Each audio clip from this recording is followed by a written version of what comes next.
우리가 제5계명 권위에 대한 얘기를 계속하고 있습니다. 5계명은 내 부모를 공경하라 이렇게 표면적으로는 써 있지만 부모에 대한 얘기만 있는 게 아니라 하나님이 주신 권위에 대한 얘기다.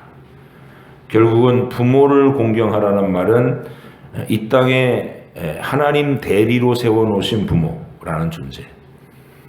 하나님 대리는 부모가 제일 직접적이고요. 그리고 세상의 왕도 하나님 대리고 모든 종류의 권세자들, 스승도 하나님 대리고 여러분이 살면서 경험하는 모든 종류의 권위자들은 다 하나님 대리입니다. 하나님이 자기의 은혜로우신 손길과 그 돌보심의 방식을 사람을 동원시켜서 하시는 거예요. 그래서 그 모든 권세는 하나님께로부터 나지 않음이 없나니라는 말은 강력한 말인 거예요. 하나님이 곳곳에 자기의 지략과 자기의 손길과 자기의 신비로운 능력에 포진시켜 두셨다. 이게 세상의 권위입니다.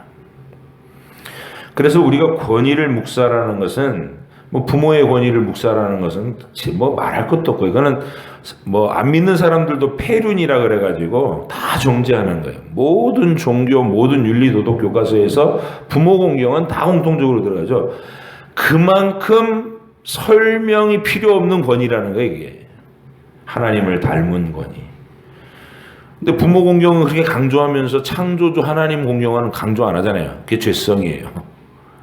아무리 선한 모습을 가지고 윤리적으로 덕스러운 가르침을 해도 하나님 얘기는 일도 안 하는 가르침 있잖아요. 오히려 자기가 해탈해서 신이 된다 그러고 세상은 끝없이 윤회할 뿐이라고 그러고 이 지긋지긋한 윤회의 고통에서 탈출해 나가는 게 구원이다 그러고 그 노골적으로 하나님의 창조를 폄하하는 거잖아요. 그런 이론 자체가. 그래서 우리가 이 권위라는 것은 모든 권세는 하나님께로부터 난 거고 세상과 다르게 우리는 권위를 존중합니다.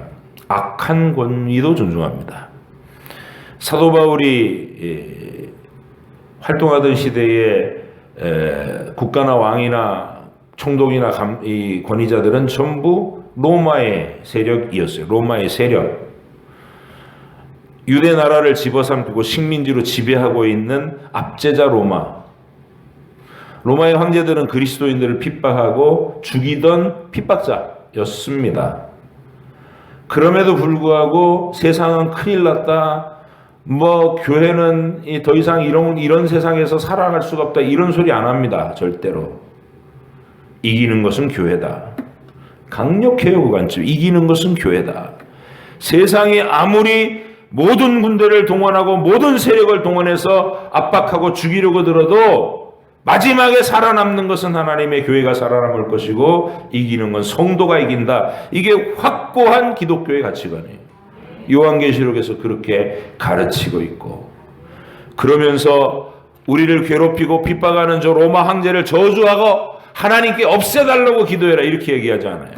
너희는 모든 권세는 하나님께로부터 나지 않음이 없나니 위정자들을 위해서 기도하라 이렇게 얘기합니다. 누구를요? 황제를 위해서 기도하라는 거예요. 자기가 신이라고 그러면서 핍박하는 황제를. 왜? 그에게 맡긴 하나님의 역할이 있기 때문에 그의 권위를 인정하라는 거예요. 그에게 맡긴 역할. 그가 칼을 가졌다. 칼.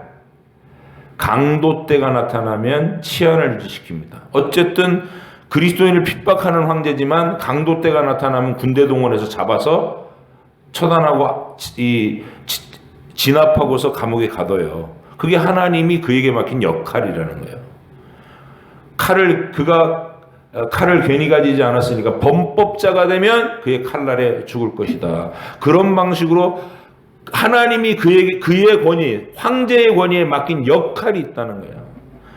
악한 바로도 자기 역할이 있다는 거예요. 이게 하나님 나라의 하나님 주권 사상입니다.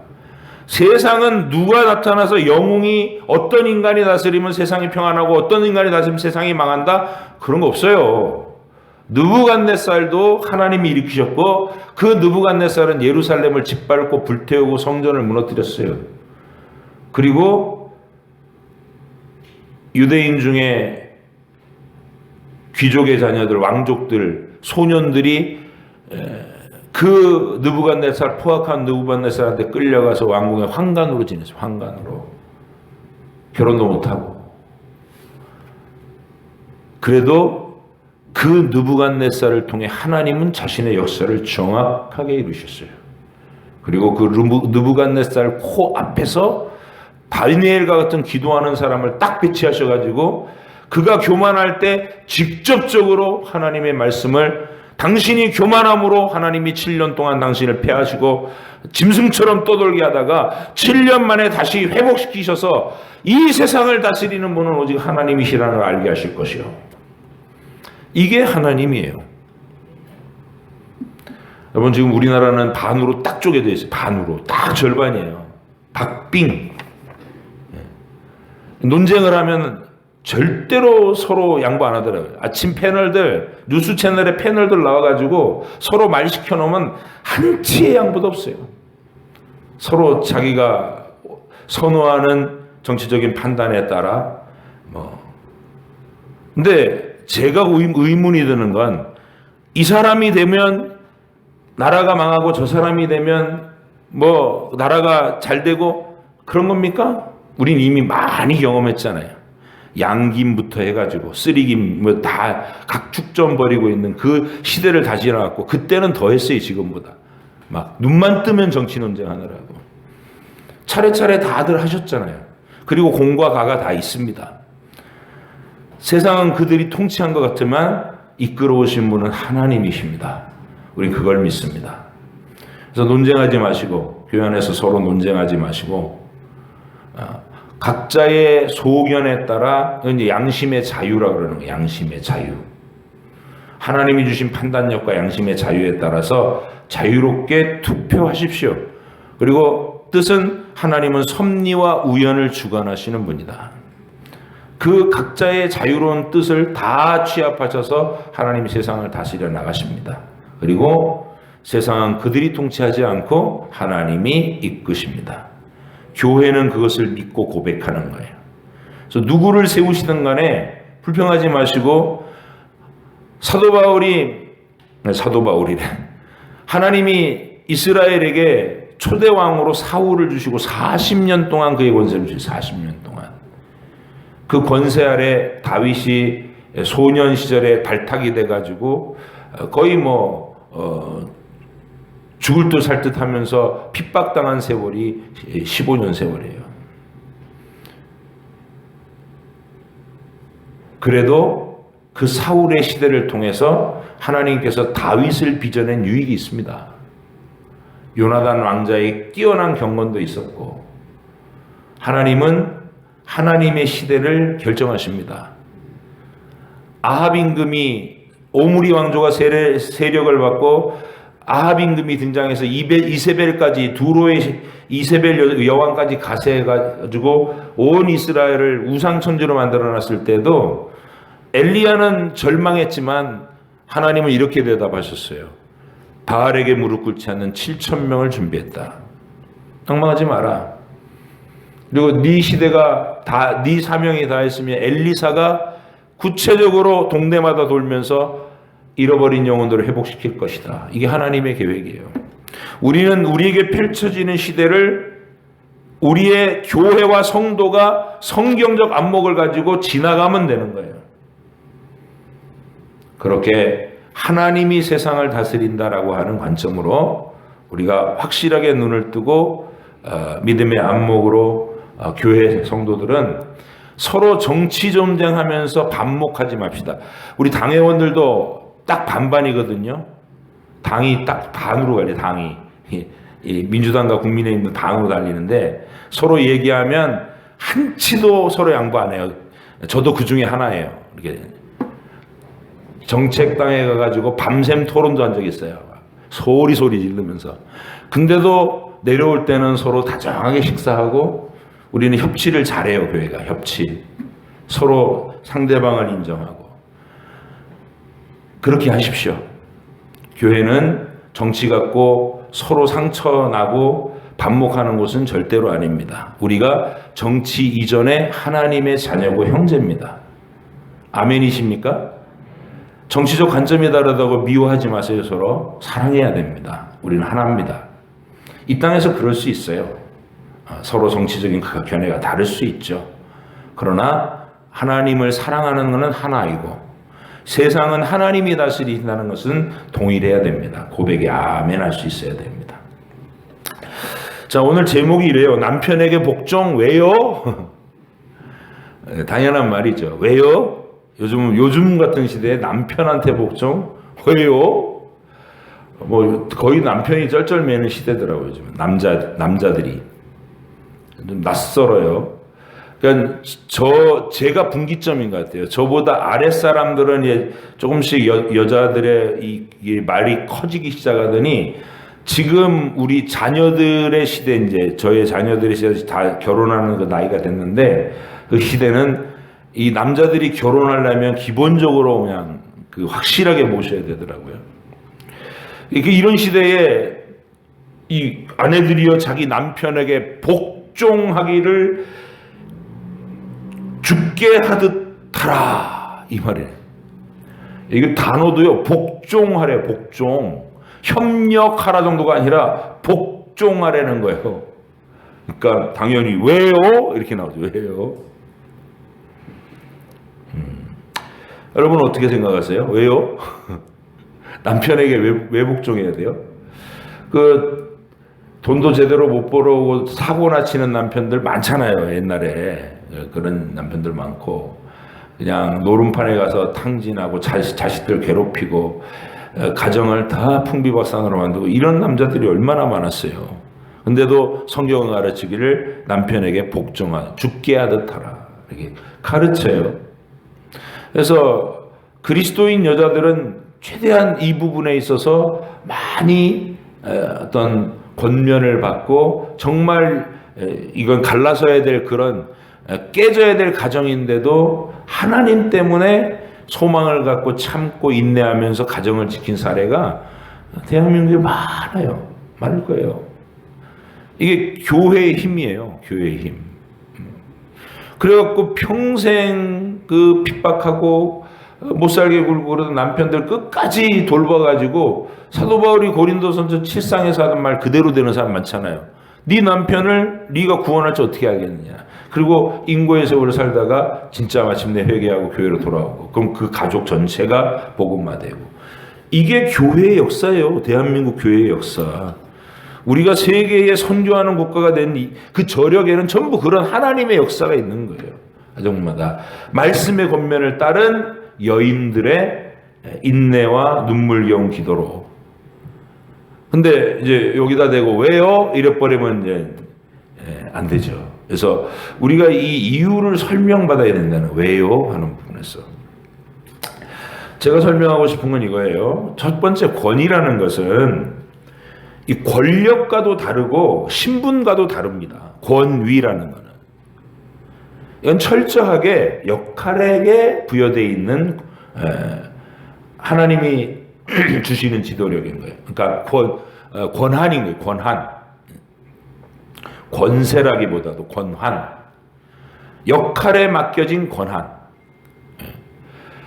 왕과 대통령과 총독들은 행정권을 가지고 집행권을 가지죠. 그래서 이 범법자들을 강력하게 통제하고 치안을 유지하고 국방을 튼튼히 하고 이런 역할이 있는 거예요.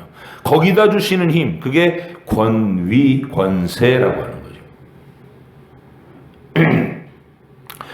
그러니까 남편이 가족 내에서 한 가정이라고 하는 하나님이 세우신 우리를 남자와 여자로 지으셨잖아요. 남자로 여자로 지으셨고 또 짐승들에게는 암수의 구별이 있게 하시고 우주와 만물에는 양의 조화가 있게 하셨어요. 플러스 전극과 마이너스 전극이 존재하고 이렇게 이치를 그렇게 만들어 놓으신 이유, 우리 주변의 모든 환경을 양, 암수, 남녀로 만드신 이유가 뭐겠어요? 천사는 아니라고 내가 그렇게 말씀드렸어요. 영적인 세계 천사는 그렇게 하시지 않았어요. 하나님의 형상인 우리의 존재와 우리가 살아가는 환경을 하나님 안에 있는 연합과 같은 성부, 성자, 성령의 구별되시지만 영원한 사랑으로 하나이듯이 우리도 서로 끌리는 그 사랑으로, 그리고 한 몸을 이루는 연합으로 생명의 연합을 이룬 하나님을 닮은 형상으로 존재하시는, 그게 우리예요. 그래서 이 남녀라는 조건은 우월함이나 열등함의 차이가 아니에요. 동등합니다. 존재 자체로 보면 동등해요. 그런데 그렇게 하나님이 세우신 가정 안에 하나님을 향한 대표성을 누가 가지느냐 할 때 그걸 남자가 가지게 했다는 거예요. 그걸 가지고 남편의 권위라고 하는 거예요. 권위. 그가 더 나보다 높다는 얘기가 아니라 대표성을 그가 가진다는, 하나님 앞에서의 대표성을 그가 가진다. 권위라고 합니다. 여러분, 병원에서는 누가 권위를 가져야 돼요? 의사가 권위를 가져야죠. 환자가 권위를 가지면 안 돼요. 의사가 청진기 갖다 대는데 필요 없어 내가 다 알아요. 약은 이거 내놓고 주사는 이거 놔주고 자기가 다 주문해. 고객은 왕이니까 의사 내 말 들어, 이러면 돼요 안 돼요? 그럼 죽어요. 그렇게 하면. 권위는 전문가인 의사가 가져야 돼요. 그죠? 역할이 그거니까. 병 고치는 사람이니까. 화재 현장에서는 누가 권위를 가져야 돼요? 집주인인 내가 권위를 가지면 돼야 안 돼요? 안 되죠. 화재 현장에서는 훈련받은 소망대원들이 권위를 가져야 돼요. 한마디로. 그러면 표류하는 배 위에서는요. 당연히 선원 출신이 권위를 가져야죠. 권위는 권력하고 다릅니다. 역할, 그 상황에 대한 이 역할에 누구에게 주어졌느냐, 그거에 따른 권위예요. 그래서 한 가족이라는 것을 하나님을 닮은 공동체로 우리한테 주신 건데, 한 몸을 이루는 거룩한 공동체, 교회도 가정과 같은, 가정, 교회 똑같은 집단이기 때문에 권위가, 하나님께서 세우신 권위가 생기게 되는데, 그 공동체 속에 하나님을 향한 대표성은 아담이 가졌다. 아멘이십니까?